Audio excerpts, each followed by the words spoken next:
What's going on, guys? My name is Jeffrey. Welcome back to Progressions and to the dark side of One Direction. So I might split this up in two parts because it's like a 46-minute video and I want to upload like two other videos today, so this would like take up that kind of time. So yeah, I might do two parts. I think I'm gonna do like half the video and then do a part two. So yeah, if you're new to the channel, you should hit the subscribe button, click the like button, let me know what you guys want to see next in the comment section below. 80% of people watch videos do not subscribe, so you're one of them. You should definitely hit the subscribe button.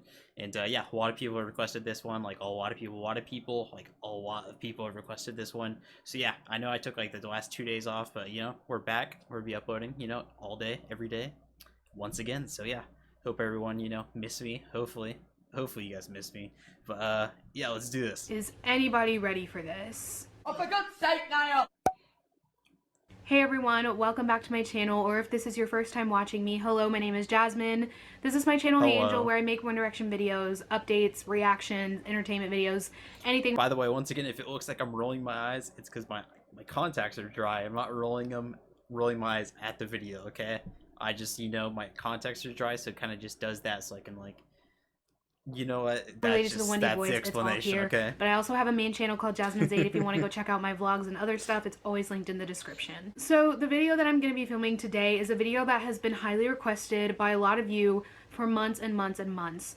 Ever since I uploaded a Q&A a few months ago where I talked about how the boys were treated by their management, a lot of people have been That was you guys in the comments about reacting to this video for months and months and months and commenting, months. So asking me to make a full-length video talking about the mistreatment and the truth about what happened while those boys were in One Direction. I held off on filming this video for a really long time because I was scared to. I was afraid that I was going to get things wrong, or I was also scared that I would make the video and it wouldn't be good enough or something along those lines. But recently I've been doing a lot of thinking and I decided that I do want to do it. So I spent lots and lots of time gathering up enough research and information that I could to put together this video for you guys. I think the main reason I do want to film this video is to get across that yes, One Direction seemed to be a boy band that had it all, but there was a lot going on behind the scenes that a lot of people aren't even aware of. And it is something that needs to be brought to light and that people should know about them because they went through a lot. The point of this video isn't to completely just like trash One Direction as a band and drag them through the mud and make it seem like everything was so miserable. There's a lot of horrible toxic things that happen in that band, but they all also have talked about the good side of it too. So don't watch this video and think that One Direction was just completely 100% awful. The toxicity was a part of it, but yes, they also had good times too. I'm just bringing awareness to the dark side of it, hence the title of this video. Another little disclaimer I want to make is that this video has nothing to do with Larry Stylinson. I love that she has to do like disclaimers because people just get mad in the comments. I feel that, bro. People would get wild, bro. She really had to do disclaimers. I know That's there's so a funny. lot of things that happen in One Direction that people relate to Larry, and a lot of people don't like their management because of Larry and things they've done to Larry and stuff like that. Which, yes, that's a valid point to make, but I'm trying to make this video about One Direction, not about Larry. All of my sources and places that I got quotes and information from will be linked in the description if you want to go and check them out for yourselves. If you want to read these articles and see where these quotes and such came from, I will definitely have my sources linked down below so you guys can go check them out for yourselves. So with all of that being said, we can get started with this monster of a video. Here we have the dark side of One Direction. I'm going to try to make this video at least somewhat organized and break everything that I want to talk about down into sections and then subsections so that we can kind of explore everything together without getting confused and all jumbled up. So the first thing I want to talk about when it comes to things that were wrong with One Direction is how heavily branded and marketed they were by their management and their team and Simon Cowell.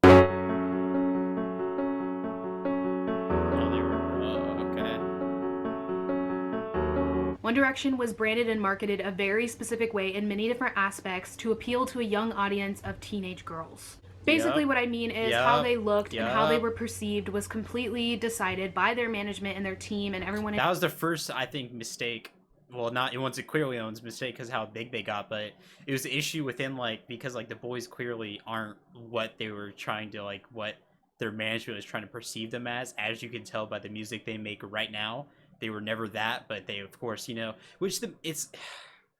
I'm not like trying to defend the management, but like, which maybe she'll like elaborate on it, but they did like make the right decision clearly, because like how big they got, like they were literally the biggest band in the world for the 5 years. So like, it's like kind of like they made the right decision, but like at the same time, it was at the expense of the boys. So like, it's hard, you know? In charge in order to make them likable and appeal to a certain specific audience. Like I said, in this case, it was teenage girls. I filmed a video before when I was talking about unpopular One Direction opinions, and in that video I mentioned that One Direction was not a band, they were a brand. And that is my favorite saying to use whenever I'm talking about One Direction and their mistreatment, is the whole brand not band thing, because they were so heavily branded that it really took a toll on them, and you'll see what I mean when I get into these subsections in a second. But there's just such a distinction between the band and the brand. Like, who are they really and who are they being made to be so that they can sell records? It's not uncommon for celebrities and artists to be branded a specific way in the music industry to make them seem more appealing to a target audience. I'm gonna use Kesha as an example. When Kesha was first put into the spotlight, she was told by her management to behave like this crazy party girl who just wanted to get drunk and have sex in order to sell her music. But later, when she was not with her record label anymore, she revealed that that was not her at all. And she made music that was more authentic to who she is. And now you see that she's a completely different person because she's being herself. She has said before that that persona was just completely not her. That's literally all the 5 boys right now. Like, they're making music that's like literally...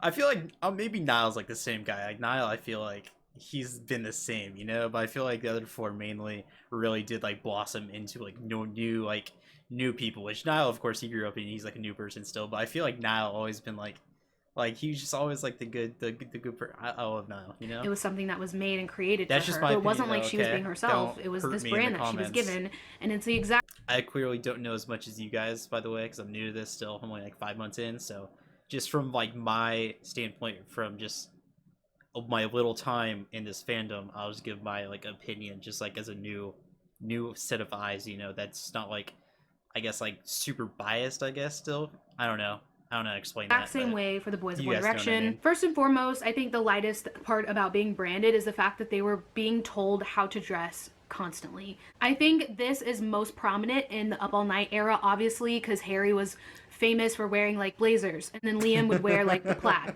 and Zayn would have the varsity jackets, Niall would have like the polo, and then Louis obviously had stripes. That was so cringe, by the way. That's so cringe, dude. This was their style. They had very specific set styles in this time, not even just on stage, but if you look at any of their photo shoots, live performances, they were all styled and dressed according to their particular like brand or set style that they had. That isn't something to really... So like my recording just like messed up. I ran out of space. By the way, there's a hanger on the door. Just ignore that. Act like something's hanging on the door, and act like there's just not a random like hanger right there, by the way. So just ignore that. I noticed that just now. I was like, oh yeah.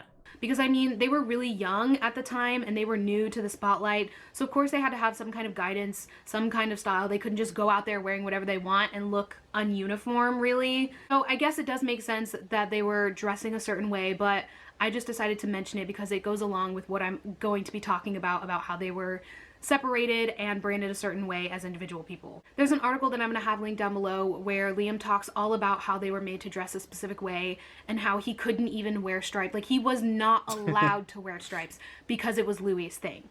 They're wild, That's when I start having a problem. Like, you see these boys and it's like, okay, they're being told how to dress when they're on stage, when they're doing a photo shoot, whatever. Imagine telling a person that they can't wear stripes, bro. But it got to a point where they were just not allowed to dress a certain way anywhere, like out in public, in pictures, or anything, because that was the other boy's brand. Like, Liam talked about how he could not be seen wearing stripes because that was Louis' brand and Louis' thing, and it belonged to him. Another thing that goes along with being branded a specific way, or just having, not really being branded a specific way, I'll get more into the branding stuff in a minute, but right now... Imagine not being able to wear stripes, because that is one of the dumbest things I've ever heard. All I can do literally is just laugh at that, because that...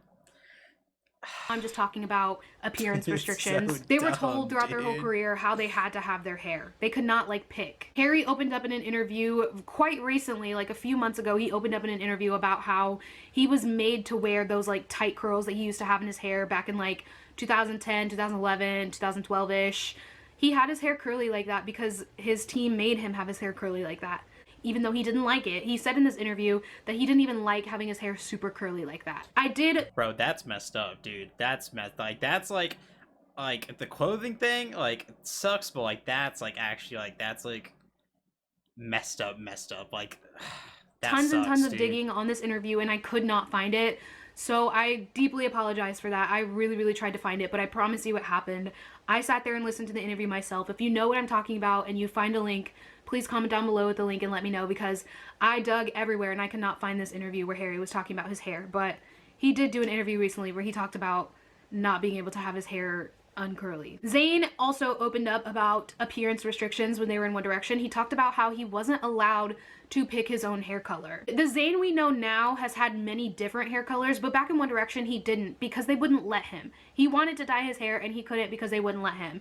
The only thing they let him do was have the blonde stripe in his hair. That was fine. But other than that, they wouldn't let him have his own hair color, and they even wouldn't let him grow a beard in the beginning. Zayn did not want to be clean shaven. He wanted to have his face like with a beard on it or like with stubble on it, and his management would not let him. Straight up told him that that goes against their image and that they don't want to look older. They want to keep them how they look now, and he wasn't allowed to grow facial hair. Zayn said, and I quote, "It was mainly my beard, honestly. I wasn't allowed to keep it," he said. "Eventually when I got older I rebelled against it and decided to keep it anyway. That was just because I looked older than the rest of them. That's one of the things that is now quite cool. I get to keep my beard. I also wanted to dye my own hair when I was in the band, but I wasn't allowed to." That's a direct quote from Zayn himself about how his management would not let him dye his hair and would not let him grow a beard. So those are just some of the appearance restrictions. That was one of the weird, that makes sense, because I always wondered when I'd watch them why, like, literally, like, they're in the band, right, in like 2014, but then like by 2016 they all of a sudden like look like grown men, and I always pointed that out, that literally they're like my age, you know, and I feel like I look older, especially because, well, when I grow out facial hair, but like even when like their age, like they look like they're like 15, like when they're like 20, and I always pointed that out. I was like, man, they look like so young, but then like literally like 3 years later they always look like super, just like they look like grown men all of a sudden. And always, like, I've pointed that out multiple times. I'm sure you guys have commented or like noticed me pointing that out, but that makes sense that like they like forced them to like keep looking like they're like 12. That like makes sense, because I always like questioned that. I was like, how did like they like go from like looking 12 to like 25-year-old men within like 3 years, like, which they always looked like 25-year-old men, but they were always forced to like look like 12-year-olds because they couldn't like do their hair or, you know, facial hair, etc. That the boys had. There's plenty of interviews where they talked about how they were meant to have their hair a certain way, couldn't do certain things, had to dress very specifically, couldn't wear specific things. But it's not just about the appearance. The branding thing also applies to their personalities, roles in the band, how they behave, and how they're perceived. So basically, right from the start, when One Direction signed with Simon, they were assigned these roles or aesthetics or whatever you want to call it in the band. I think the most obvious one was them branding Harry as the flirt, womanizer. Even before the boys got out of the X Factor house, producers and Simon were already trying to brand him as the flirt. Like, there's segments on the X Factor where they make Harry like play a segment where he's like trying to go on a date with multiple girls. Why haven't you returned my text? I don't believe this. And there's even more girls. Why have you not returned my text? This gets better, doesn't it? How do you have text like 5? Unbelievable. How many are there? And everyone's like, oh, Harry's the flirty one. Like, he was branded that way before he was. You know, that's something I noticed in the video diaries, is that every time like when they'd answer, I even pointed it out in like my first reaction to the video diaries, the part 1 I did, every like question that was weekly was literally about them like dating a girl, what kind of girl they want, this. It's like people weren't even, I said that, I was like, dude, like, why are they all like that? Like, it's like, it was like 5 straight weeks where it was like, what kind of girl do you want to date, what this, and I pointed out, I was like, dude, why is it like so much? And I wonder if people, like, I'm sure people were asking it, but like I feel like they purposely like were picking those type of questions just so they could like attract to the teenage girls. Like, everything was calculated. Now that I'm like, now she's explaining it, now it's like light bulbs go off in my head. Like, everything that I've watched so far, it's like light bulbs, like it's like, oh, like that's what it was, you know? Was even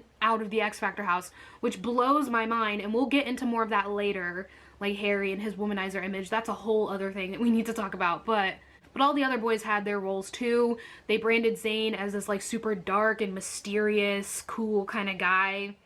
And they branded Liam as like, you know, the daddy of the group, the sensible one, kind of holding the band together. They branded Louis as like this class clown, funny, boyfriend material type of person, which that was fitting for Louis at the time. But then as Louis grew up, his brand changed All of them kept the same brand pretty much their whole like time in the band, except for Louis. He started off as like the funny like boyfriend material type of guy. You know, he was dating Eleanor, like this regular girl who went to college and all that stuff. So they branded him out to be like this average boy that you would meet in your hometown, which makes him relatable, which makes people want to like One Direction. That was the point of the brand. But then later, as Louis got older, they changed his brand completely, and that's a whole other thing I want to talk about too.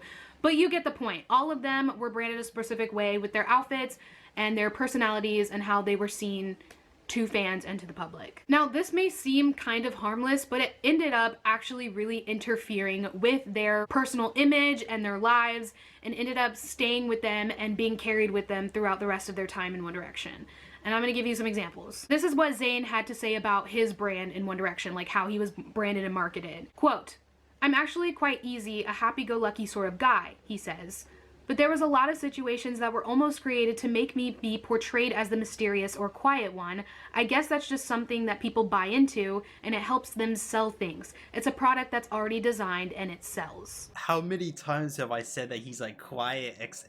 Dude, everything is just making my brain right now. So Zayn said it himself that he was branded as someone that he's just not. He said it himself. They did a good job at branding these people, because every like stereotype and everything she's saying right now is like what I've been thinking for the past like 5 months. But then like it like throws me off when like I watch like videos of them currently and they're like totally different people. Like it's like that he feels like his management was branding them in specific ways to get things to sell, and that's exactly what they were doing. My mind. But it's just really sad to read this quote, because Zayn said that he's like not the mysterious one. He wants to be happy-go-lucky just like the rest of them, but he couldn't. Another thing going along with that is Zayn being the quiet, mysterious one also caused a lot of trouble with like racism. Zayn was the only member of One Direction, obviously, who was a person of color. He's Muslim, if you don't know.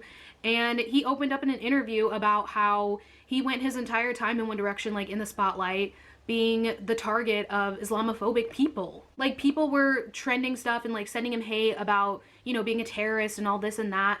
And it's really harmful for him to be branded as this quiet and mysterious one. So I just think his management trying to brand him as quiet and mysterious is so fucked up. And a lot of people agree that it's fucked up and that he shouldn't have been put through that. There's a whole article by The Fader where Zayn opens up about being the only one in a group of boys who's like a person of color, and you know, he's Muslim and stuff. He opened up about it and how hard it was for him at times, with fans giving him a rough time and his branding and all of that.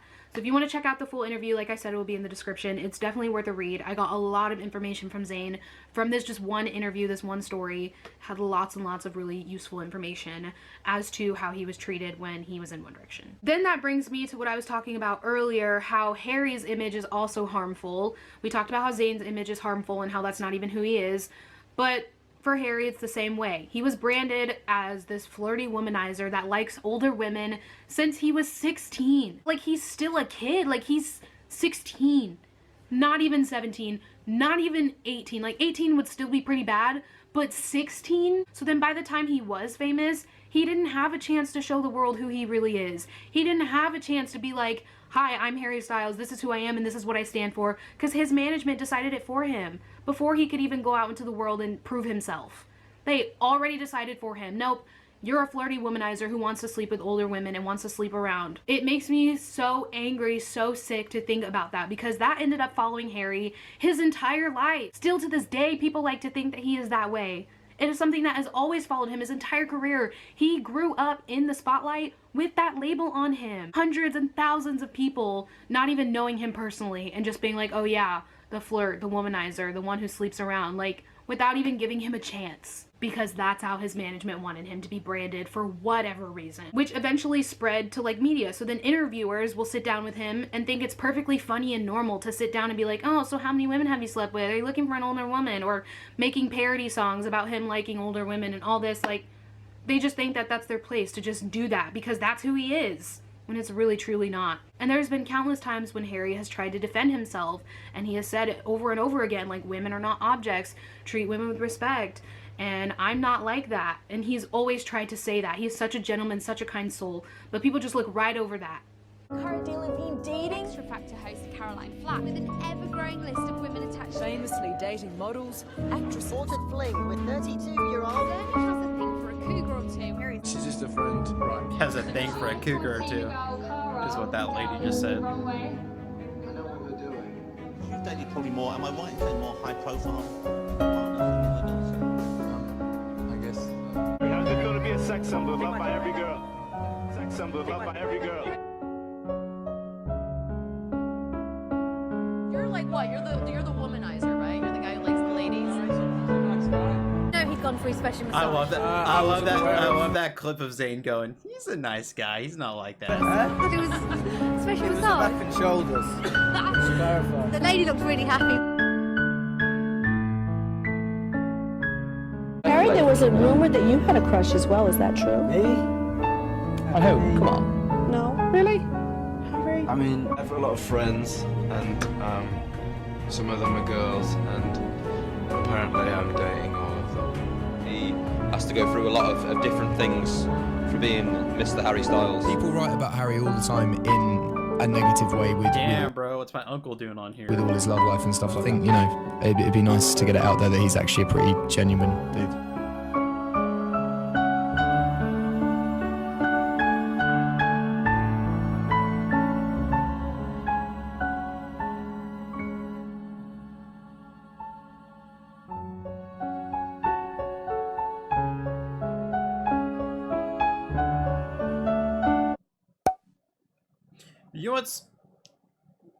You know what's awful about like about this, because like clearly like it's awful like what the management like put him through with like labeling all of like One Direction, how she's like explain how they explained it, how like she explained how like they labeled them, but it shows you what kind of like society and what kind of world we are when like all of that works as well as it did, like how well it worked from like a commercial standpoint, and how well like they were literally the biggest like band in the world, like they literally were the biggest, like they were, and how much that worked for just like the normal like person, like how like what everything they were like put through, and like how society still like society wants that, like that's what like society is, like that's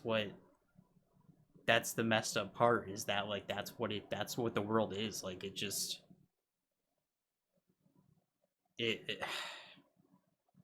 like I don't know how to like put it in words, but like dude, the world is messed up to where like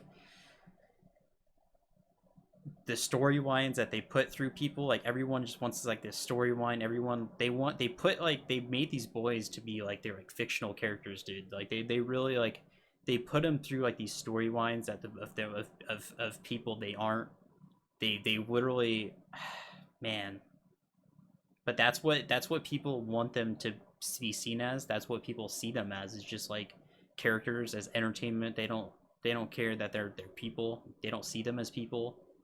That's just not what people want. They want to see them as like this fictional life being, I guess, that's like, which of course you guys aren't like that, you guys are hardcore fans, so you guys see them as people, etc., you know, respect them, everything. But the general public, dude, it's like it's messed up how like just the world wants people to be, I guess. I don't know, maybe I explained that weirdly or wrong, I don't know, I kind of just came up with that odd spot, but yeah. Can you imagine what kind of effect that must have on him in his entire life? Like, that's going to grossly affect how he sees himself, because the world perceives him in a way that's just the complete polar opposite of how he is. I could say it a million times and I still wouldn't be able to feel like I'm getting my point across, but that obviously affected Harry very greatly. Like I said, it still follows him to this day. Moving on, Liam, his branding was also somewhat harmful to him. Like she says, like it's how harmful it was to him, but how effective it was for like the world for him to be that. Like that shows like what people are, like that's we're like the world is terrible, dude, when affecting him so negatively as a person will make him like more like likable throughout like the world, like him like giving him that persona, like he's just like this womanizer, etc., how much it like made him like that much more famous. Like that's like it shows you like what the media is and what like we just the common public, just what the world is now. Is just like everyone wants like that storyline, no matter what it puts through a person. People will never like go deep inside it. Only a select few will actually go and learn about the person.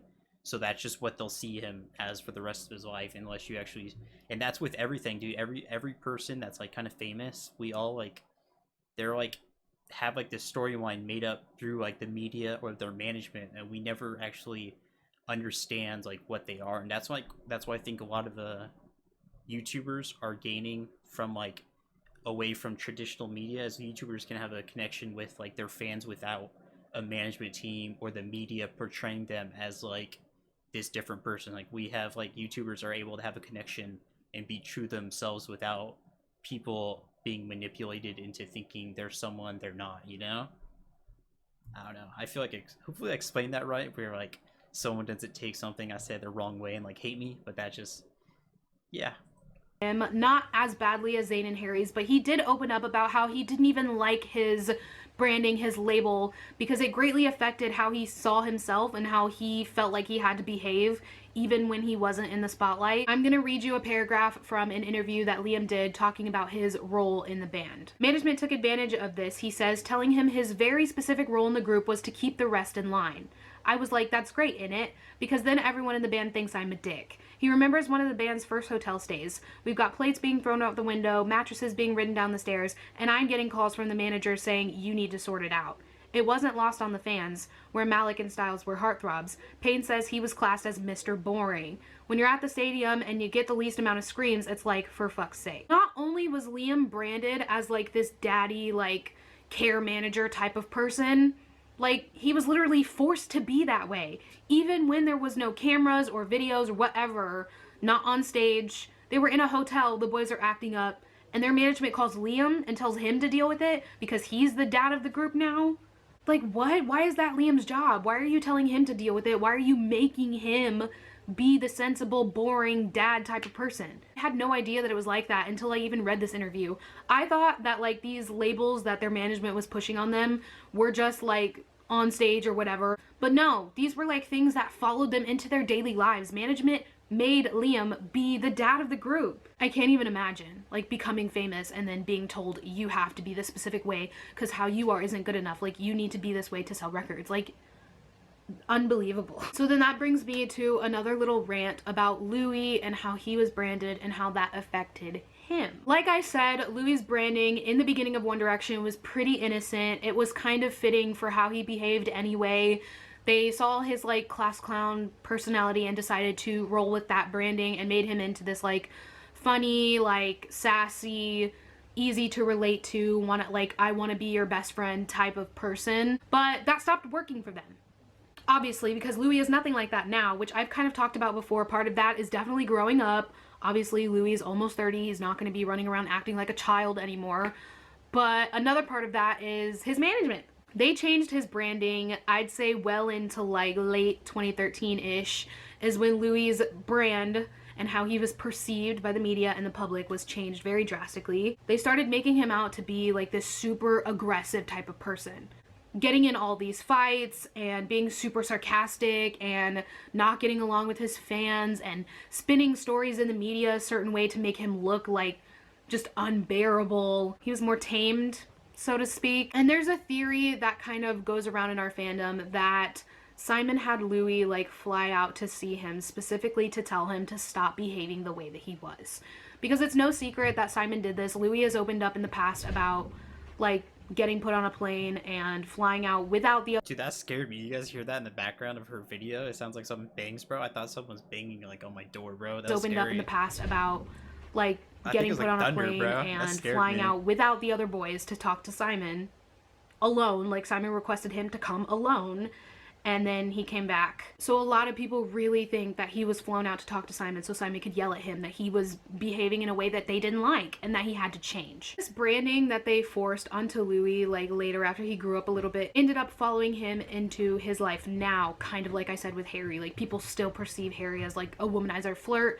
People still perceive Louis as this super aggressive person who only cares about going out and partying and smoking and getting drunk.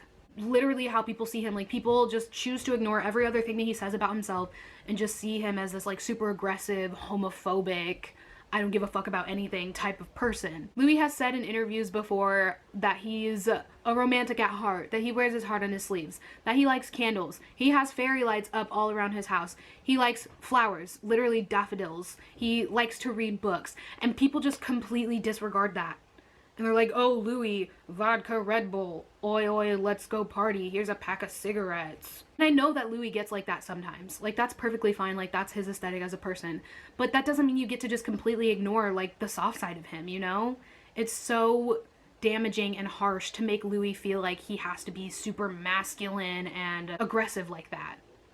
He doesn't have to be like that. Exactly who he is perfect. Like, literally in Habit, when he says, took some time because I ran out of energy of playing someone I've heard I'm supposed to be, I use this lyric as an example a lot because it speaks volumes. Like, listen to him. He's literally screaming at the top of his lungs and y'all are not listening to him. He's tired of playing someone he's heard he's supposed to be. It's really obvious too, as time goes on over the years, if you watch like Louis' behavior on camera, how much he changed. You could tell that he was being slowly media trained out of doing things that he used to. There is also often times where it's very clear that he's making jabs at his management or at Simon directly. Like, he's very like shady about it a lot, especially now. Like, Louis does a lot of things now and like in the past few years as a solo artist that kind of jab at Simon, especially when he was on the— By the way, sorry I'm not gonna be like talking a lot or like kind of like reacting. I'm like, you guys want to react to it, but I'm like also like actually listening so I can learn and etc, you know, so it's not like much of a where I'm like sitting here, yeah, I like this, you know. It's kind of like well, it's a depressing video, of course, but yeah, it's like not gonna be me like adding much to it, just watching, by the way, because I'm just trying to actually learn about what she's saying, you know, and a lot of people want me to react to it instead of just watch it on my own. So X Factor with Simon. Simon was trying to be like, oh, I'm so proud of Louis, like I'm glad that he's on the X Factor with me, like he was his little pet dog or something, and it makes me so uncomfortable because Louis is clearly very uncomfortable with Simon, clearly does not like him. It seems like he's being heavily influenced by him, kind of like Simon has had some kind of hold on Louis since he was 18. It's also fair to mention like the We Made It director's cut. There's a scene in there all about this like boss man who's very manipulative, grossly manipulative, and it's like obvious that he's some kind of like leader in the story, like in a position of power, and a lot of people compare this scene to Simon. I decide what you do and when you do it. Understand? Good boy. The hold that this man in the video has and the hold that Simon has, it's scarily similar, and I think it is very obvious what Louis was trying to allude to in this music video. In this part, at least. It didn't make the final cut, but he still released it. Basically, I'm just saying that it really ended up taking a toll on Louis being branded and perceived a very specific way. A lot of people now just disregard him as some homophobic, aggressive, I don't give a fuck about anything, smoker boy, and completely disregard like the relationship he has with his fans, all of the wonderful things that he does to support the LGBT community, and how well educated he is when it comes to politics and everything involved with that. And they ignore how loving and sweet he is and the things that he likes to do outside of being like aggressive, you know? It just sucks that people choose to not acknowledge that just because of how he was perceived in the media. That's what I'm saying, the media. That's why you see so many like celebrities and musicians, also I guess musicians are celebrities, how many of them just like break down, like they just break down and like they start just going like just crazy, bro. Like Miley Cyrus went through it, that was a big one. Justin Bieber went through it, like a lot, like they get like super big and they just break down because they're just, the media and the management just like have them on this like this stronghold, man. There's broken inside, and they already have like, especially those two just already have like issues themselves at home, and then when you have management and the media saying what you are, especially media, like what she's saying, like the media like portraying you as something that you're not, like you just have to read all these stories of the media saying this and this and this and this about you, and you're just sitting there and you're like, you can't, like, if you fight back against it, they just come at you even 10 times harder and saying, look at him out of control fighting against this story, attacking us, etc. There's no win situation. Like you're just doomed either way. And then public perception, the media, the public will always agree with the media. Of course, like your fandom, like Louis' fandom's gonna agree with him, right? That's just because like he has like a connection where the media has a connection with the general public, and if the general public's just gonna side with the media because they have like the stronghold, like Louis has a stronghold over like his fan base. So it's like it's tough. I think I'm gonna end it here because I think I'm gonna do a part 2. So yeah, media and stuff when he was in. So yeah, let me know what you guys think about like just my reaction, my comments. Let me explain more if you guys want of your opinions on this. But yeah, we're definitely gonna be doing a part 2. So yeah, hopefully I explained my thoughts like well enough where like someone's just not gonna like take what I said out of context and get mad. But you know, it's the internet, someone might. So yeah, that's gonna do it. Everyone enjoyed my reaction. New to the channel, definitely subscribe button, click the like button. Let me know what you guys want to see next in the comment section below. And yeah, I'll see you on the next one. Oh yeah, by the way, I almost forgot this, but I'm gonna be like streaming on Twitch. So my Twitch, I think it'll be like later today. So I'm gonna start streaming there like every day. I'm gonna just be watching just like random videos and just streaming, probably with my friends. Honestly, my 2 friends, we're just gonna be watching just like random videos, just whatever's on the internet. I might post it on like another channel also, maybe starting a second channel where I just react to like I said, I've said before, I wanted to like start another channel where I just react to like just like random videos that are non-music related. So yeah, if you want to go check that out, go follow me on Twitch. It'll be linked below in the description. But yeah, that's gonna do it, and I'll see you in the next video.